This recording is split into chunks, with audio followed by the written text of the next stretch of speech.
বলিউডের সবচেয়ে কাঙ্ক্ষিত ব্যাচেলর, যিনি একসময় ছিলেন লাখো নারীর স্বপ্নের রাজপুত্র, সে সালমান খান এবার নিজে জানালেন কেন তিনি আর বিয়ে করছেন না, আর সেই কারণ শুনলে আপনার গায়েও কাঁটা দিতে পারে।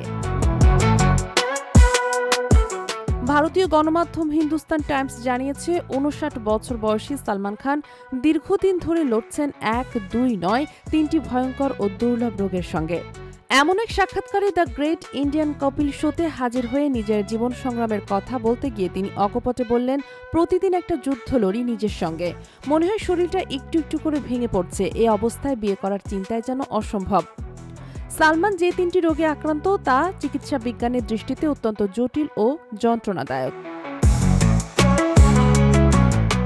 এভি মালফরমেশন, এটি এক ধরনের রক্তনালীর সমস্যা, যেখানে মস্তিষ্কের স্বাভাবিক রক্ত প্রবাহ ব্যাহত হয়। রোগীরা প্রায়ই খিঁচুনি, দুর্বলতা, স্ট্রোক, এমনকি হঠাৎ মৃত্যু ঝুঁকির মুখে পড়ে। ট্রাইজেমিনাল নিউরোলজিয়া, এ রোগে মুখের নার্ভে তীব্র ব্যথা হয়। দাঁত, গাল, চোয়াল সব জায়গায় ছুরির মতো ব্যথা অনুভব হয়। ব্যথা এতটাই প্রবল যে রোগী অনেক সময় আত্মহত্যার চিন্তাও করতে পারে। অ্যানিউরিজম, এটি রক্তনালীর ফোলাভাব, হঠাৎ ফেটে যেতে পারে এবং শরীরে ভয়ঙ্কর ব্যথা তৈরি হয়। কখনো কখনো এটি প্রাণঘাতীও হতে পারে।